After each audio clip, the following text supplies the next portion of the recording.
देखिए आप लोग की ये क्लास जो है ना वो जनरल साइंस वाली है, ठीक है। तो जनरल साइंस में जैसे एक तो आपका जैसे 9th 10th में जितने भी कंपलसरी है साइंस, आप पता ही है आप लोग को, लेकिन किसी का 12th तक रहा, किसी का बीएससी रहा, जो भी रहा। साइंस के मामले में आप लोग ये जानते हो कि एक साइंस होता है, लेकिन यहाँ कंपटीशन है तो जनरल साइंस क्या है। जैसे साइंस में अगर मैं आपसे कहूँ तो आपने कहा कि सर जो भी हम लोग पढ़ते हैं, एक तो आपका जीव विज्ञान पढ़े होंगे आप, मतलब ये जानते हैं कि कोई चीज़ है जिसे हम जीव विज्ञान कहते हैं, और इसमें दो चीज़ें हैं, एक तो जंतु विज्ञान है ना, क्या हो जाएगा आपका जंतु विज्ञान हो जाएगा, और दूसरा क्या हो जाएगा वनस्पति विज्ञान, है ना, ये आपका वनस्पति विज्ञान, ठीक ना। इसके बाद में आपने कहा कि सर एक आपका फिजिक्स है, यानी कि भौतिक विज्ञान, भौतिक विज्ञान है, और इसके बाद में अगर बात करें तो रसायन विज्ञान, ठीक है ना, रसायन विज्ञान। अब आप अगर देखा जाए तो मैंने आपसे कहा कि हमें सब कुछ नहीं पढ़ना है, हमें पढ़ना है क्या, सामान्य विज्ञान।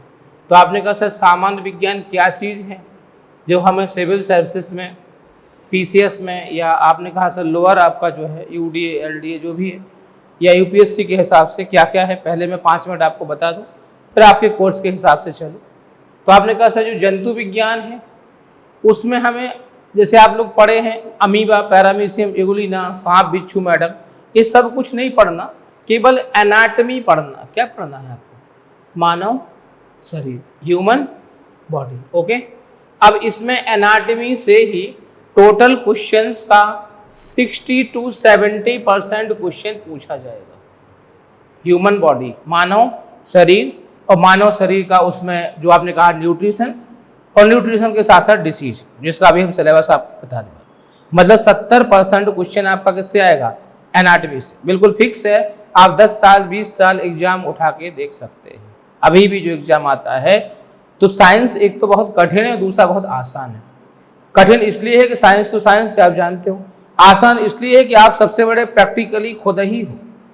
सबसे बड़े प्रैक्टिकली साइंस के क्या है, आप जानते हैं कि 206 हड्डियां हैं, कौन सी हड्डी कहाँ है, क्या मांसपेशियां हैं, कौन सा कहाँ पे लीवर है, कहाँ पे पैंक्रियाज है, कहाँ पे लंग्स है, हार्ट का बेसिस क्या है, सीबीसी क्या है, पूरी का पूरा जो है सिस्टम हम लोग को एनाटॉमी में उस हिसाब से देखना, ओके। सेकेंडरी क्या है, अब इसके बाद बॉटनी से अधिक क्वेश्चन नहीं आ रहा है। बॉटनी में जैसे आपने कहा एक पेड़ है, वनस्पति का स्टडी किया जाए तो वनस्पति में क्या है, जड़ है, तना है, पत्ती है, फूल है और फल है। तो जो बेसिक क्वेश्चन आता है कि आपने कहा सर मूली क्या है, गाजर क्या है, चुकंदर क्या है, सलजम क्या है, आलू क्या है, प्याज क्या है, अदरक क्या है, या तो यही क्वेश्चन आ जाएगा। ये बात समझ में आ गया आपका। फूल में भी थोड़ा डिटेल में हम लोग थोड़ा सा पढ़ेंगे, लेकिन बहुत नहीं पढ़ेंगे।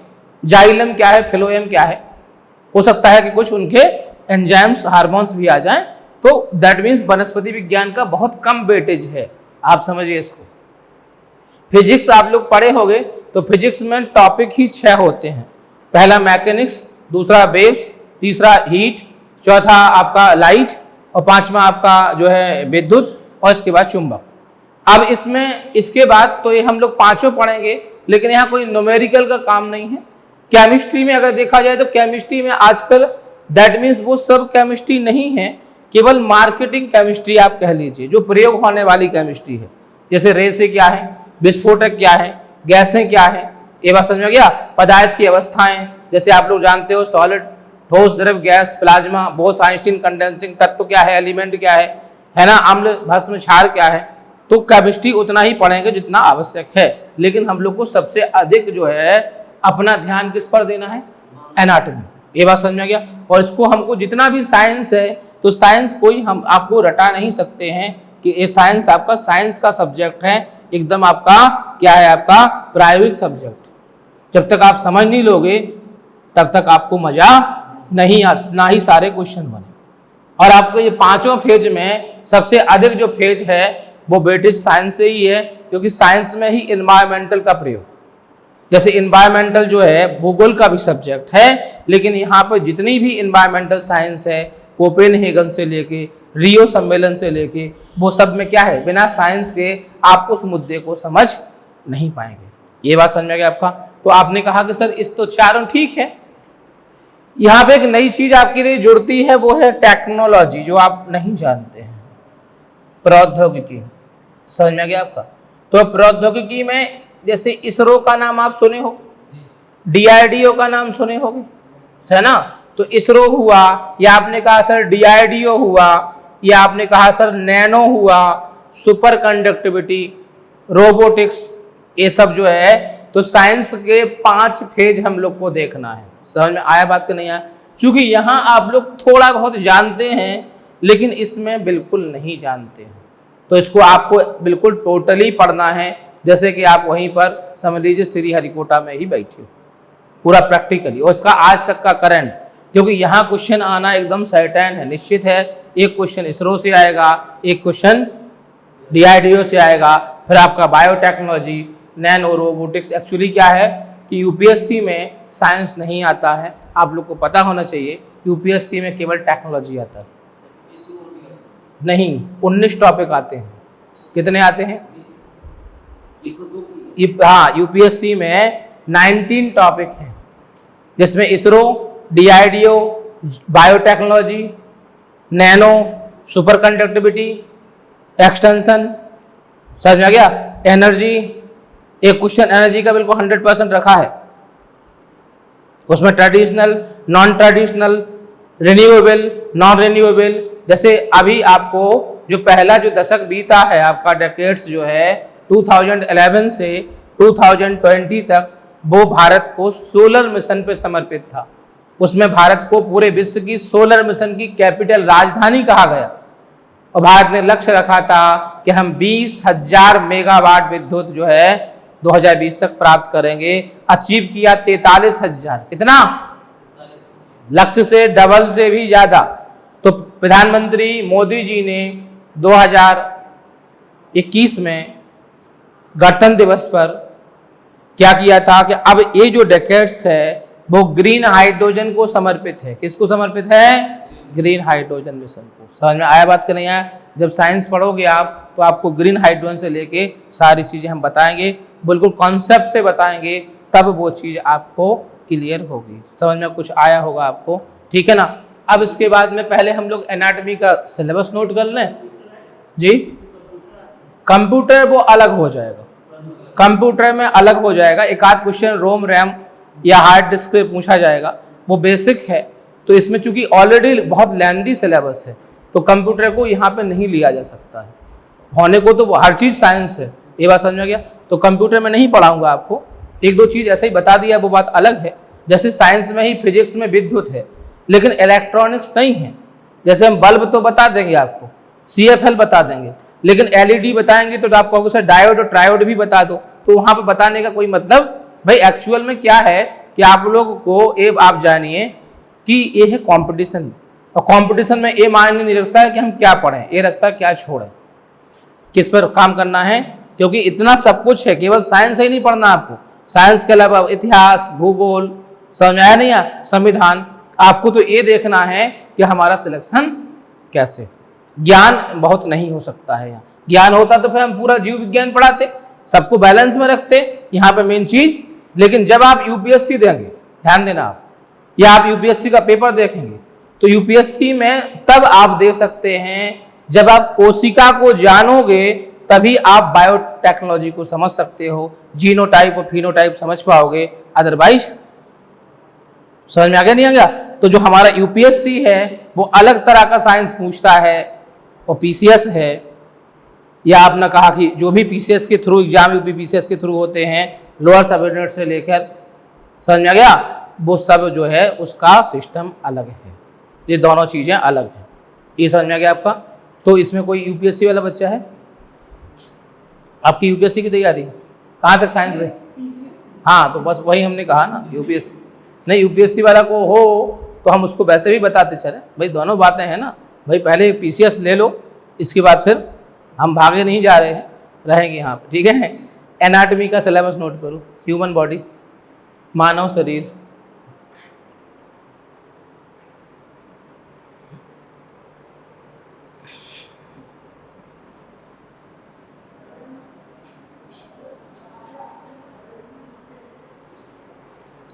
एनाटॉमी में सबसे पहले लिखो कोशिका, सेल।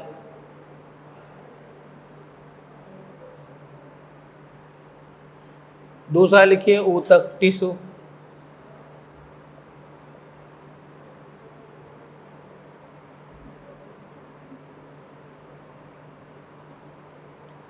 इसमें पहला लिखिए एपिथेलियम। दूसरा संयोजी। तीसरा है पेशीय ऊतक। चौथा है तंत्रिका ऊतक, नर्वस टिश्यू।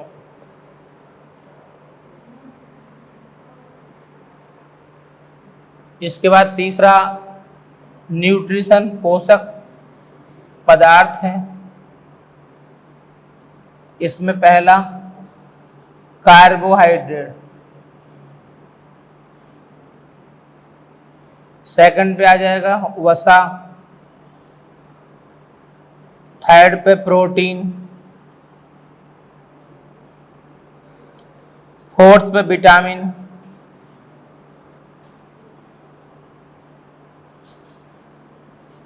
फिफ्थ पे खनिज यानी मिनरल्स। और इसके बाद में जल का मतलब वाटर। जो न्यूट्रिशन है वो 6 ही प्रकार के हैं। पहला सेगमेंट है आपका टिश्यू, सॉरी सेल, दूसरा टिश्यू और तीसरा न्यूट्रिशन है। इसके बाद फोर्थ सेगमेंट में हम लोग आए तो मानव शरीर के तंत्र हैं, सिस्टम ऑफ ह्यूमन बॉडी, मानव शरीर के तंत्र। इसमें पहला है पाचन तंत्र, डाइजेस्टिव सिस्टम। दूसरा श्वसन तंत्र। तीसरा परिसंचरण, सर्कुलेटरी सिस्टम। इसके बाद में फोर्थ उत्सर्जन तंत्र।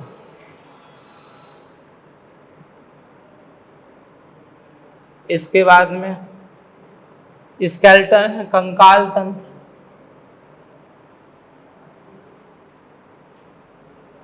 इसके बाद में नर्वस सिस्टम यानी कि तंत्रिका तंत्र।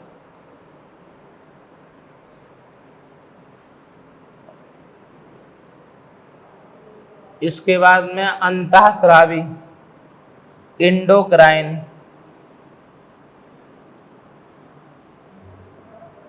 और इसके बाद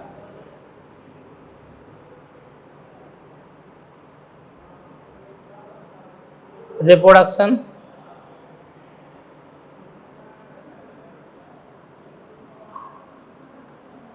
प्रजनन तंत्र।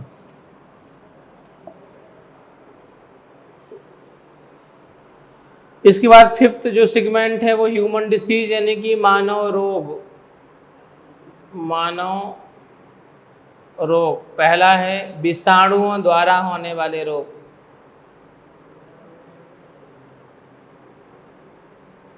विषाणुओं द्वारा होने वाले रोग, वायरस डिसीज। दूसरा लिखिए जीवाणुओं द्वारा होने वाले रोग, बैक्टीरियल डिसीज।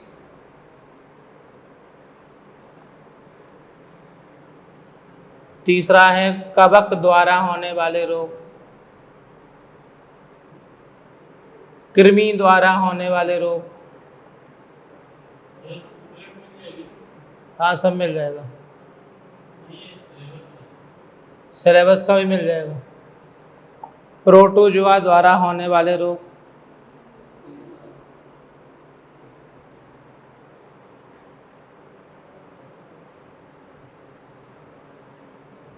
आनुवांशिक रोग,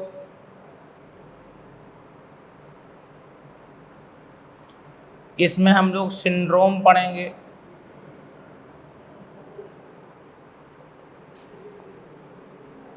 प्रदूषण द्वारा होने वाले रोग,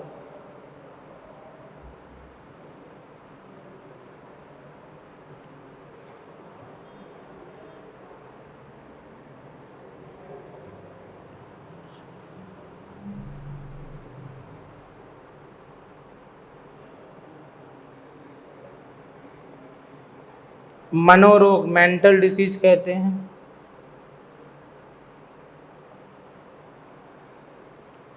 लास्ट में अन्य रोग अदर डिसीज।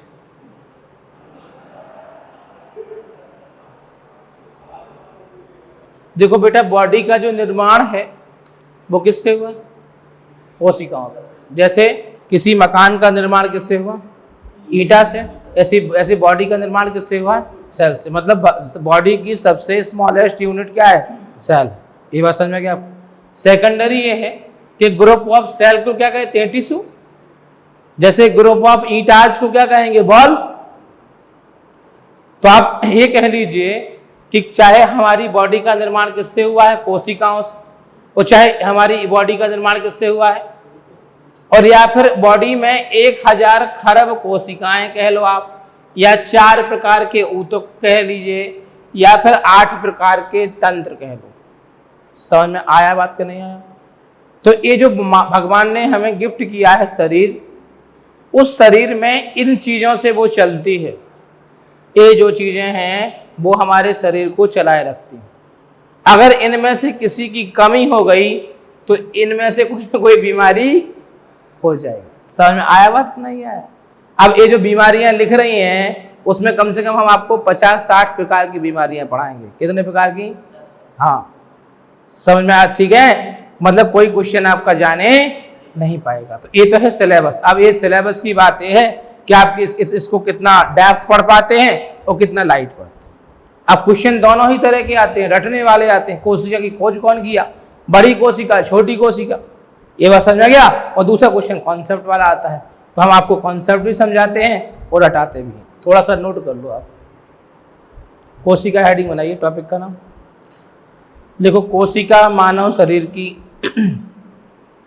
कोशिका मानव शरीर की रचनात्मक एवं क्रियात्मक इकाई है। कोशिका मानव शरीर की रचनात्मक एवं क्रियात्मक इकाई है। वयस्क मनुष्य के शरीर में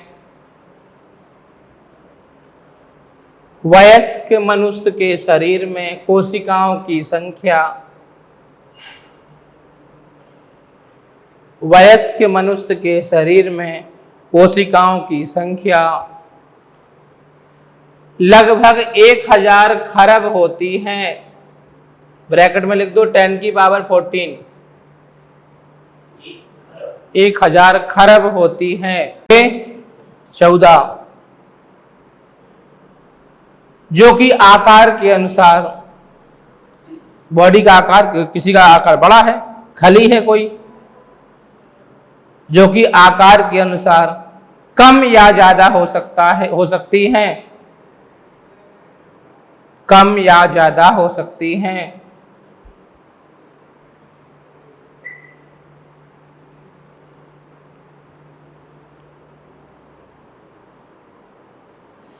लिख लिया? 4-5 पॉइंट नोट करो, फिर मैं कॉन्सेप्ट समझाऊंगा आपको। लिखो, कोशिका की खोज सन 1665 में ब्रिटिश वनस्पति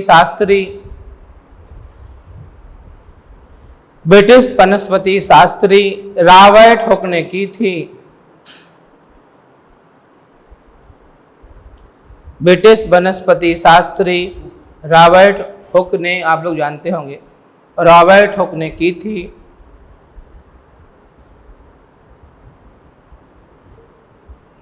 लिख लिया? नेक्स्ट लिखो, सबसे बड़ी कोशिका, सबसे बड़ी 10 लगा के लिखो, शुतुरमुर्ग पक्षी का अंडा, ऑस्ट्रिच एग। सबसे बड़ी कोशिका शुतुरमुर्ग पक्षी का अंडा। देखा है आप लोगों ने? नहीं देखा? अच्छा, कोई नहीं। नेक्स्ट लिखो, सबसे छोटी कोशिका सबसे छोटी कोशिका माइकोप्लाज्म गैलीसेप्टिकिमा। जब शुतुरमुर्ग को खा जाओ तो अंडा तो क्या बात, माइकोप्लाज्म गैलीसेप्टिकमा, माइकोप्लाज्म गैलीसेप्टिकमा।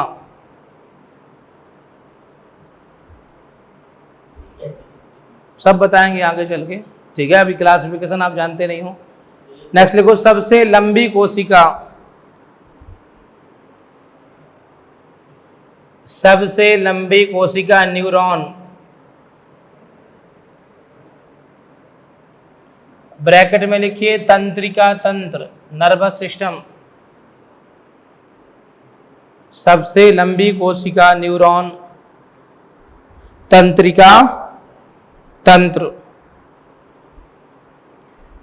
लिख लिया। नेक्स्ट लिखो, मानव शरीर की सबसे बड़ी कोशिका, मानव शरीर की सबसे बड़ी कोशिका,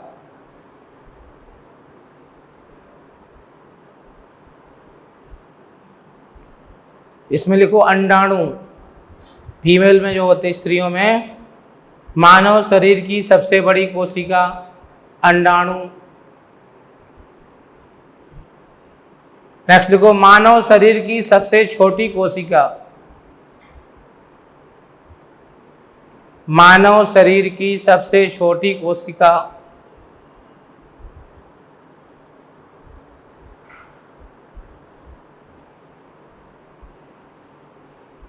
इसमें लिखो शुक्राणु, स्पर्म, जो मेल में होते हैं, smallest cell of human body. Clear, बस इतना ही लिखना था आपको। अब समझिए, बस अब समझ नहीं समझना। ये बताइए कि शरीर का निर्माण किससे हुआ? कोशिकाओं से। जब हम लोग शुरुआत में अपने माता के गर्भ में आए थे, अच्छा छोड़ो, आप लोग गुणसूत्र का नाम सुना आपने? गुणसूत्र कितने? 23 जोड़ी। कितने? 23 पैरा। समझ में आ गया? इसमें से 22 जोड़ी गुणसूत्र स्त्री और पुरुष में समान होते हैं, जबकि 23वीं जोड़ी गुणसूत्र स्त्रियों में क्या है? XX। 22 जोड़ी समान है स्त्री पुरुष में, 23वीं जोड़ी स्त्रियों में क्या है और पुरुषों में क्या है? ये बात क्लियर हो गया बस। तो माता के शरीर में 2 ओवरियां होती हैं। ओवरी का मतलब अंडाशय, और दोनों अंडाशय से एक एक नली जुड़ी होती है, इसे कहते हैं फैलोपियन ट्यूब, हिंदी में कहते हैं अंडवाहिनी। और एक होता है गर्भाशय। ये आगे सब पढ़ेंगे हम लोग, अभी तो बस समझा रहा हूं मैं आपको। तो ओवरी जो होती है बॉडी के अंदर, यहां से ओ आएगा, ओआ का मतलब अंडाणु, और पिता से मिलेगा शुक्राणु, स्पर्म। तो ये ओआ और स्पर्म मिलके जो है ना जाइगोट बनाएंगे। क्या बनाएंगे? जाइगोट। तो जाइगोट जब बनेगा तो यहां इस जाइगोट बनता कहां पर है? तो अंडवाहिनी में, फैलोपियन ट्यूब में। और जाइगोट में कितनी कोशिकाएं? 4। कितना? तो हम लोग जब शुरू में पैदा हुए तो 2 कोशिका माता से मिली और 2 कोशिका पिता से, एक सुई की नोक से और बहुत छोटा। इसके बाद ये चारों कोशिकाएं कहां पहुंची? गर्भाशय में। कहां पहुंची? सब लिखा देंगे बेटा, चिंता मत करो, अभी कई बार बताएंगे तुम्हें, जब तक नहीं आएगा तब तक बताएंगे। कहां पे पहुंची? गर्भाशय में। और गर्भाशय में पहुंची तो इनका डिवीजन हुआ, सेल डिवीजन, 2 से 4, 4 से 8, 8 से 16, 16 से 32, ऐसे होते होते होते होते 9 महीने के बाद माता के शरीर से बाहर आए, और आज 1000 खरब कोशिकाएं मानव के शरीर में हैं। मतलब ह्यूमन बॉडी में आपका शरीर का हर अंग, बाल से लेके नेल, ब्लड से लेके लसिका, सब कुछ किसका बना है? कोशिकाओं का। हड्डी किसकी बनी है? कोशिकाओं की। नेल किसका बना है? कोशिकाओं का। सब कुछ। और ये सारी कोशिकाएं 99.9% कोशिकाएं लाइव हैं। लाइव का मतलब जिंदा। तो आप ये समझिए कि आपको जिंदा रहने के लिए क्या करते हो? भोजन करते हो, खाना खाते हो, खाना खाते हो ना। अगर खाना नहीं खाएंगे तो हम लोग वीक हो जाएंगे ना। तो हम लोग जो खाना खाते हैं, दाल चावल सब्जी रोटी, वेज नॉन वेज, जो भी हम लोग भोजन करेंगे वो सबसे पहले कहां जाएगा? माउथ में। कहां जाएगा? इसके बाद ईओसोफेगस, ग्रास नली में। इसके बाद आमाशय, इसके बाद स्मॉल इंटेस्टाइन, छोटी आंत। छोटी आंत में भोजन का पाचन होगा। पाचन का मतलब अगर कोई व्यक्ति 1 किलोग्राम भोजन करता है, कितना, थोड़ा ज्यादा हो गया, फिर भी समझ लो 1 किलोग्राम करता है, तो आप इतना समझिए, है ना, अगर कोई व्यक्ति कितना 1 किलोग्राम भोजन कर रहा है, तो आप इतना जानिए कि लगभग 10% मतलब कितना हुआ, 100 ग्राम। 10% मतलब कितना हुआ, 100 ग्राम जो ग्लूकोज है वो छोटी आंत में मॉडिफाई होके ब्लड से मिल जाएगा। समझ में आया बात कि नहीं आया? और ब्लड के द्वारा वही ग्लूकोज सब कोशिकाओं तक पहुंचेगा। मतलब हमारा भोजन क्या है, तो आपने कहा सर दाल चावल सब्जी रोटी वेज नॉन वेज, लेकिन हमारी कोशिकाओं का भोजन क्या है, ग्लूकोज। क्वेश्चन आता है कि हमें भूख कब लगती है, बताइए। जब ग्लूकोज की कमी किसमें, ब्लड में, किसमें, ब्लड में। समझ में आया? अब ब्लड में ग्लूकोज होता कितना है, तो ब्लड के सारे मेजरमेंट 100 ml में किए जाते हैं। एक खांसी का सिरप, सारे मापन कहाँ किए जाते हैं, 100 ml में। तो 100 ml में ये आपका 80 से 160 मिलीग्राम, मतलब 80 होगा, 90 होगा, 100 होगा, तो हाइपोथैलेमस में संकेत जाएगा कि भैया भूख लग रही है। समझ में आया बात कि नहीं आया? भोजन कर लोगे यही 140 हो जाएगा, 150 हो जाएगा आराम से, कोई दिक्कत। तो हमारा खाना क्या, दाल चावल सब्जी रोटी, हमारी कोशिका का भोजन ग्लूकोज। ये समझ में आ गया? जैसे कोई व्यक्ति, यहाँ हॉस्पिटल है ऊपर, गीता हॉस्पिटल, कोई बीमार है, उसको ड्रिप लग गई, उसको भूख लगेगी? अच्छा,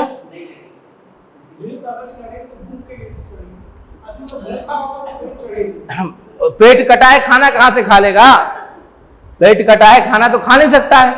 ग्लूकोज की बाटल लग गई तो उसको भूख कब, 1 दिन, 2 दिन, 1 हफ्ता, 15 दिन, 1 महीना, 1 साल, 10 साल, 20 साल, जब तक ड्रिप चढ़ेगी तब तक भूख उसको। ये तो हो सकता है कि उसको एहसास हो कि हमारा पेट खाली है, लेकिन भूख, समझ में आया कुछ के नहीं है? तो हाँ सुनते जाओ, पहले क्लियर हो जाएगा। तो हमारा भोजन क्या, दाल चावल सब्जी रोटी। हमारी कोशिका का भोजन, जैसे हम लोग खाना नहीं खाते हैं तो हम लोग को वीकनेस आती है ना, कमजोरी, कहाँ, पूरे शरीर में कि पेट में, पूरे शरीर में आती है। और खाना खाते हैं तो खाना कहाँ जाएगा, पेट में कि पूरी शरीर में? पेट में जाएगा ना, खाना तो पेट में ही जाएगा। खोपड़ी रोटी में, तो जो रोटी खोपड़ी में नहीं जाएगी ना, लेकिन उसका मॉडिफाई रूप ग्लूकोज पूरे शरीर में जाएगा। तो आपने कहा सर ये तो बहुत बढ़िया मंत्र बताया, पता चला कि सब्जी का भाव टमाटर 200। समझ में आया बात कि नहीं है? कौन चक्कर में पड़े सर, कौन बर्तन धुले, कौन गैस मंगाए, सीधी एक पीछे डंडा बांधते हैं, एक बोतल लटकाते हैं और ड्रिप लगाते हैं और मस्त आराम से, नो प्रॉब्लम, कोई दिक्कत नहीं। आप बढ़िया रहोगे और बढ़िया, नींद नहीं आएगी, आलस नहीं आएगा। जैसे हम आप लोग गिनती के 5 लोग हो और यहाँ कम से कम 40 बच्चे बैठ जाएं, तो हम कहें काहे चक्कर में बैठे हो, चलो ऑफिस में पढ़ा देते हैं। तो आपने कहा पढ़ाने वाले गुरुजी आप हैं, पढ़ने वाले हम हैं, कहीं पढ़ाओ। लेकिन हम लोग अगर प्रॉपर ऑफिस में पढ़ने लगेंगे तो यहाँ कमरा गंदा। अगर हम ग्लूकोज को लेते रहे तो हमारा डाइजेस्टिव सिस्टम खराब। समझ में कुछ आया कि नहीं आया?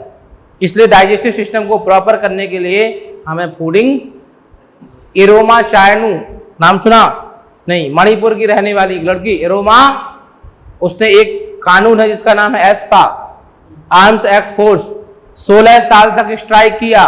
2018 या शायद 19 में उसने अपना स्ट्राइक तोड़ा। 16 ईयर उसने कुछ खाना नहीं खाया, ओनली, तो हमने क्या बताया, 1 दिन, 10 दिन, 1 महीना, 1 साल, यहाँ तो कितना, 16 साल तक बताया ना आपको।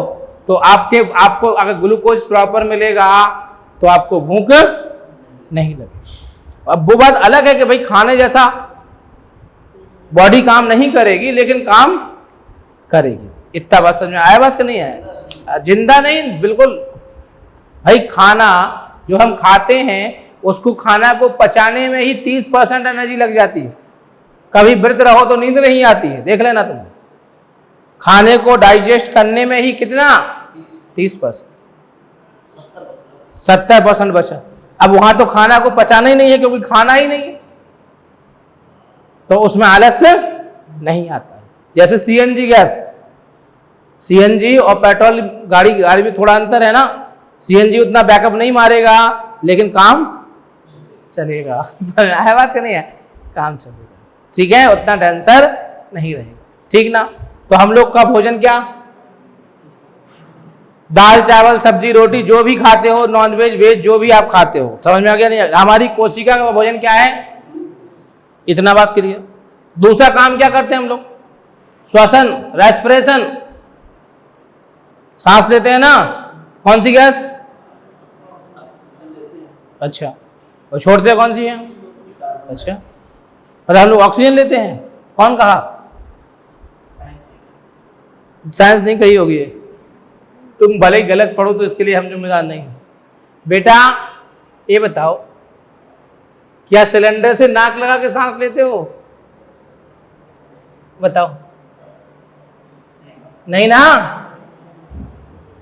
तो कौन सी गैस है जो एटमॉस्फेयर में अवेलेबल है, हमारे वायुमंडल में जो गैसें अवेलेबल हैं, जैसे आपने कहा सर नाइट्रोजन कितना 78%, 78%, आपने कहा सर ऑक्सीजन 21%, ओके, आपने कहा सर आर्गन कितना 0.9%, आपने कहा सर CO2 0.0। तो जो भी गैसें कंपाउंड गैसेस हैं वो हम लोग इनहेल करेंगे। समझ में कुछ आया बात का नहीं आया, छोड़ेंगे कौन सी, अरे भैया मेरे, जो लिया वही, जितना लिया था उतना वापस। ये कितना लिया, यहां पे छोड़ेंगे 17%, कितना, समझ में आया बात नहीं आया। यहां पर जितना था आपका 0.9% और इसका वेरिएशन कितना आया 4%, कितना आया, मतलब हम लोग कौन सी गैस लेते हैं, तो मिश्रित, कौन सी गैस लेते हैं और छोड़ेंगे कौन सी, मिश्रित। अब समझ में कुछ आया बात करें यार। इनहेल करेंगे जो, मतलब हम लोग जब सांस लेते हैं तो वायुमंडल से जो गैस हैं हमारे फेफड़े तक पहुंचेंगी, वो मिश्रित गैस है, कंपाउंड गैसेस, और जो छोड़ेंगे वो भी, अगर मान लो सपोज करिए आप लोग, ठीक है ना, एक सेकंड, कुछ क्लियर हुआ भैया कि नहीं हुआ, या कौन सी गैस हम लोग लेते हैं, छोड़ते कौन सी है। और अगर मान लो अपनी फिर बुद्धि पे आ जाओ कि हम लोग O2 लेते और CO2 छोड़ते, और पेड़ कौन सी लेता, CO2, और छोड़ता O2। तो इस बंद कमरे में तुम 5 और हम 6, और साथ में पेड़ चलते 6, नहीं चलते। यहाँ कोई पेड़ दिख रहा है, सर्दियों में हम लोग क्या करते, रजाई कवर, तो सुबह कवर ही में उठते। समझ में आया बात कि नहीं आया। तो हम लोग ज्यादा ऑक्सीजन लेते भी हैं और ज्यादा ऑक्सीजन, कोई दिक्कत। अब आपने कहा कि सर हम लोग खाना खाते हैं, कौन सा, जो भी खाना खाएंगे, दाल चावल सब्जी रोटी, लेकिन हमारी कोशिका का भोजन ग्लूकोज। दूसरी बात, हम लोग जो रेस्पिरेशन करेंगे, श्वसन करेंगे, उसमें कौन सा, मिश्रित गैस, लेकिन हमारी कोशिका का जो है गैस वो O2 है। फेफड़ों से जो ब्लड ले जाएगा हीमोग्लोबिन कोशिका के लिए, वो कौन सा है, ऑक्सीजन। समझ में इतना तो आ गया ना आपको। अब आपने कहा कि सर ये सब कुछ तो आपने बता दिया जो हम सबके लिए कर रहे हैं, कोशिका कोशिका आप कह रहे हैं, वो कोशिका है कैसी, उसके भी थोड़ा दर्शन करा देते तो और बढ़िया होता। समझ आया बात नहीं है। तो आपने कहा maximum cells are round figure, body में जितनी भी कोशिकाएं हैं, अधिकांश कोशिकाएं समझिए आप गोलाकार है। कैसी हैं, कोशिका के लगभग बीच में क्या हो जाएगा, केंद्र, पढ़े होगे तुम लोग, न्यूक्लियस कहते हैं। इसके चारों तरफ द्रव है, इसे कहते हैं कोशिका द्रव, साइटोप्लाज्म। क्या कहते हैं इसे, कोशिका द्रव। क्या कहते हैं, कोशिका द्रव। समझ में आया बात करें, कोशिका द्रव। और इसके बाद में ये हो जाएगा आपका कोशिका झिल्ली, सेल मेम्ब्रेन, ये 3 चीजें। अब आप समझिए कि जब जिसको बिल्कुल नहीं आता, बिल्कुल बेस से है, वो समझो। जिसको बिल्कुल साइंस नहीं आती, यहां से समझिए। कोशिका, शरीर का निर्माण किससे हुआ? कोशिकाओं से। बड़ी कोशिका, छोटी कोशिका, ये तो याद कर ही लोगे।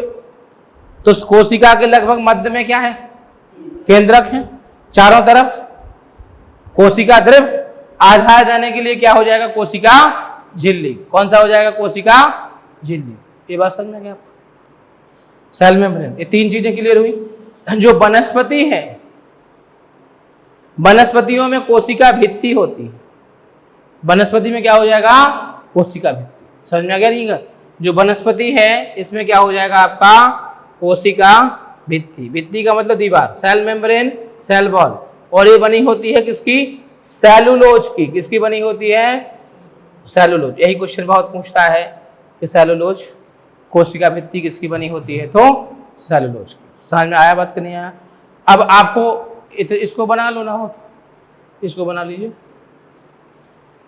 इसको नोट ही करा दूं मैं।